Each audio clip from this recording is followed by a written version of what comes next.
जाओ बेटा, आराम कर लो थोड़ा, जाओ कमरे में ले जाओ इसे। मैं तुम्हारे लिए चाय लेकर आती हूँ, तुम अंदर जाओ। नहीं, मैं अपनी मेहनत की कमाई और अपने बाप दादाओं की दौलत ऐसे नीलाम नहीं होने दूंगा। सब कुछ वापस पाने के लिए मुझे सबके सामने आना ही होगा, और उसके बाद मैं खुशी को सारी सच्चाई भी बता दूंगा। अरमान, मुझे तुमसे कुछ कहना है। मैं प्रेग्नेंट हूँ। खुशी, तुम सच कह रही हो? मतलब मैं पापा बनने वाला हूँ। खुशी, I love you।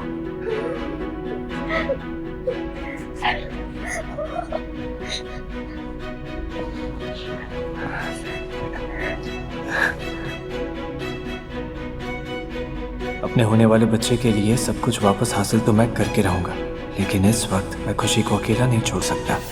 अरमान, क्या सोचने लगे? खुशी, तुम्हें अब सिर्फ अपना ख्याल नहीं रखना है, हमारे बच्चे का भी ख्याल रखना है, और उसके लिए तुम ऐसे दिन रात काम नहीं कर सकती हो। मेरे कहने का मतलब है कि मुझे लगता है हमें अलग घर में शिफ्ट हो जाना चाहिए। क्या हुआ? और पापा, वो यहाँ सारा काम अकेले कैसे करेंगे? जानता हूँ तुम अपने पापा की फेवरेट हो, लेकिन वो मेरे भी तो पापा हैं, मैं उनकी फिक्र करता हूँ, इसलिए यहाँ पर मैं उनका हाथ बटाने आता रहूंगा।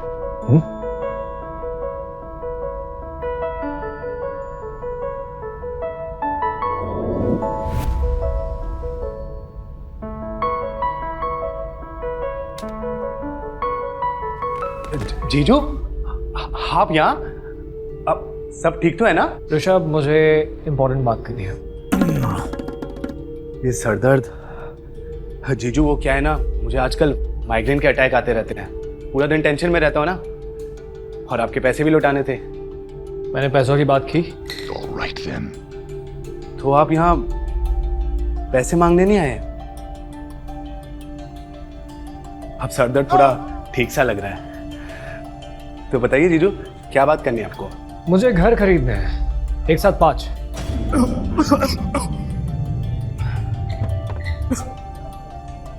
पांच घर? लगता है सर्दी खांसी की वजह से ना मेरे कान भी ब्लॉक हो गए हैं, मुझे ना पता नहीं अजीब अजीब सी चीजें सुनाई दे रही हैं। लेकिन तुमने बिल्कुल सही सुना ऋषभ, मुझे 5 घर खरीदने हैं। जीजू, कोई लॉटरी वॉटरी लग गई है क्या? नहीं, ये पैसे मैंने शेयर मार्केट से कमाए। सीरियसली? जीजू यार, मुझे भी कोई ट्रेडिंग वेडिंग सिखा दो ना, अगर 1-8 करोड़ बन गया ना तो मैं भी अपना घर ले लूंगा, लेकिन मुझे तो 5 नहीं चाहिए, मेरे लिए तो एक ही काफी है। सिखाऊंगा, सब सिखाऊंगा, लेकिन अभी मुझे कोई डेवलपिंग प्रोजेक्ट के बारे में बताओ। हाँ जीजू, एक प्रोजेक्ट तो है, वो रिवांचल डेवलपमेंट कॉरिडोर, काफी चर्चे में है, बोलो तो बात कर सकता हूँ मैं। रिवांचल कॉरिडोर? मेरा आइडिया? जीजू, कहाँ हो गए आप? कुछ नहीं, हम मुझे वहाँ पर एक घर खरीदना है, मैं खुशी को गिफ्ट करना चाहता हूँ, और मैं चाहता हूँ कि इस बारे में और किसी को कुछ पता ना चले, ये बात हम दोनों के बीच में रहनी चाहिए। अरे जीजू, आप बिल्कुल टेंशन मत लो, मैं हूं ना आपके लिए, मैं सब कुछ संभाल लूंगा। आप बस बताओ करना क्या है, प्लान क्या है हमारा? तुम्हारी किस्मत चमकाने के लिए भी एक आइडिया है मेरे पास, लेकिन उसके लिए थोड़ा रिस्क लेना पड़ेगा। पैसों के लिए तो मैं 100 माले की बिल्डिंग से कूद जाऊं, आप बताओ प्लान क्या है? एक फॉरेन ट्रेडिंग कंपनी खोलनी पड़ेगी। Trading company? जीजू, लेकिन ये आसान नहीं है। आसान काम हर कोई कर सकता है, उसके लिए अरमान मल्होत्रा की क्या जरूरत है? 20 लाख ट्रांसफर कर दिया, पेपर वर्क और कंपनी के रजिस्ट्रेशन के लिए इतने काफी होंगे। हाँ, जीजू, कंपनी का कोई नाम सोचा है आपने? बुरे दिन काफी हो गए, अब समृद्धि की ओर बढ़ना है, प्रॉस्पेरिटी। पर नाम क्या है? यही तो नाम है, प्रॉस्पेरिटी रियल्टी। हे भोलेनाथ, 2 महीने पहले इस बंदे को मैंने कचरे के बाहर देखा था। हे ऊपर वाले, थोड़ा प्रसाद तो अपने इस भक्त पे भी गिरा दे।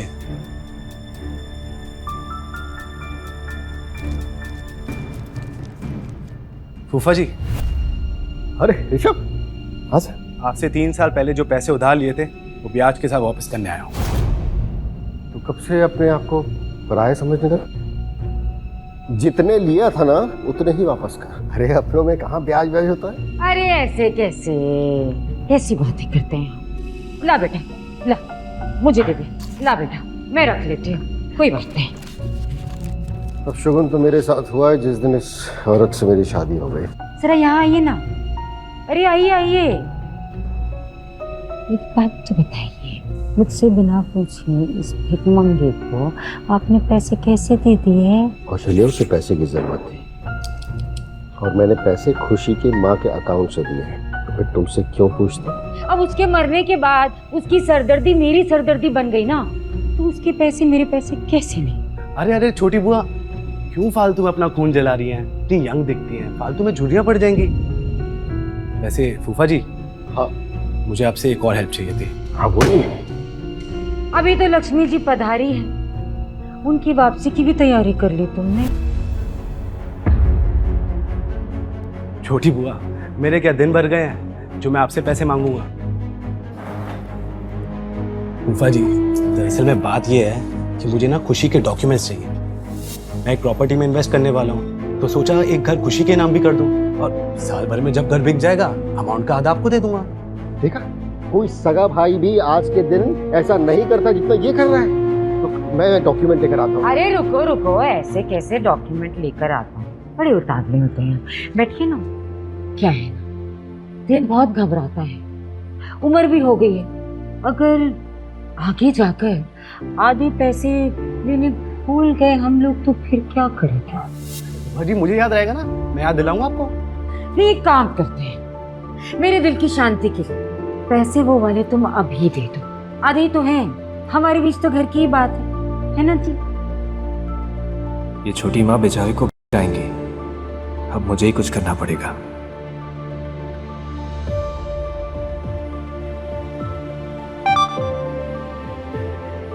अरे बुआ जी, सच बताएं तो फिलहाल हमारे पास देने के लिए कुछ नहीं है, पर आपके लिए एक रिस्क ले सकता हूँ। कैसा रिस्क? कि मैं कागज इस हिसाब से बनवाऊंगा कि अगर साल भर में घर नहीं बिका तो वो खुशी का हो जाएगा। मैं ना कहती थी आपसे कि आजकल भी जो भाई बहन का रिश्ता होता है ना, वो भी इतना प्योर नहीं होता।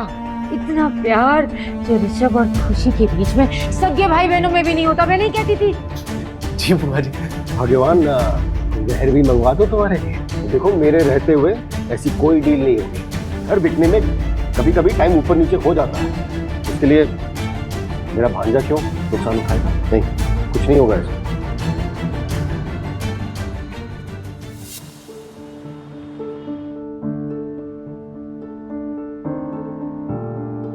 अरमान बेटा, इतने बड़े कारोबार में तुम खुशी को बराबर का पार्टनर बना रहे हो। वो कैसे मिलेगी इतने बड़े बड़े लोगों से? पापा, ये आपके दिल का डर है।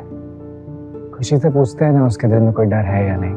पापा, मुझे गलत मत समझना, पर मैं हर उस चुनौती के लिए तैयार हूँ जो मुझे छोटी माँ से अलग अपनी ज़िंदगी शुरू करने का मौका दे। मैं आज तक उस घर में सिर्फ आपके लिए थी। अब मैं अपनी बाकी की ज़िंदगी इज्जत के साथ जीना चाहती हूँ, सिर्फ उन रिश्तों के साथ जो मुझे प्यारे हैं। मेरे पापा और मेरा पति। बेटा, मुझे नहीं पता था कि कौशल्या की कड़वी बातें तुम्हें इतना परेशान करती हैं। कैसा बाप हूं मैं, अपनी बेटी के आंखों का दर्द नहीं पहचान पाया। लेकिन हो गया बेटा, बस उस औरत को छोड़ूंगा नहीं। अब उस औरत को जिंदगी भर की सजा दूंगा, सजा भी दूंगा, उसे सबक भी सिखाऊंगा और तलाक भी दूंगा मैं। नहीं पापा, आप इतने साल एक दूसरे के साथ रहे, आपको एक दूसरे का साथ नहीं छोड़ना चाहिए। छोटी माँ को नफरत सिर्फ मुझसे है। ठीक है बेटा, बस मुझे अरमान के साथ अपनी एक नई जिंदगी शुरू करने की इजाजत दे दीजिए। जैसा तुम कहे, ठीक है।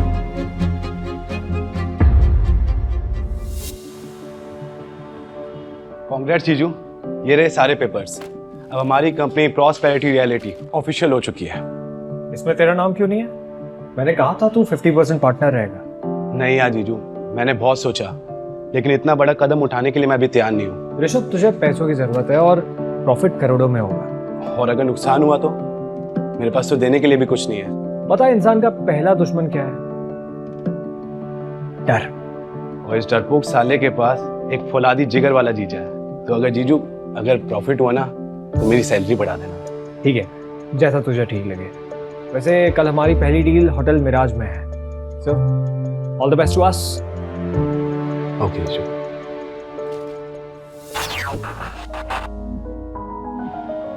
Hello Arman, what's going on यार? मैं न्यूज़ देख रहा था और ये न्यूज़ वाले क्या बता रहे हैं कि तेरे कंपनी ने तेरा डेथ सर्टिफिकेट पब्लिक कर लिया है। जानता हूँ, लेकिन जिसने मुझसे मेरी जिंदगी छीनने की कोशिश की है, अब उसे सजा देने का वक्त आ गया। लेकिन उससे पहले मुझे वो सब कुछ हासिल करना है जो मैंने खोया था।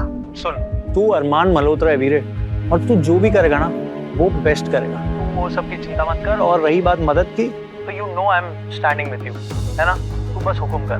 मैंने फॉरेन ट्रेड का काम शुरू किया और उसके लिए मुझे भरोसेमंद लोगों का साथ चाहिए। ठीक है, डन। तो कल शाम 4 बजे एक perfect and a beautiful French wine की बोतल तेरा इंतजार कर रही है। खास वाली रेड वाइन। बोतल में नशा या धोखा, क्या पता। अब क्या मतलब? कुछ नहीं यार, जाने दे। किसी को पता नहीं चलना चाहिए कि अरमान मल्होत्रा वापस मैदान में उतर चुका है। ठीक है। ऐसी और भी कहानियां सुनने के लिए डिस्क्रिप्शन में दी गई लिंक से डाउनलोड करें पॉकेट FM ऐप।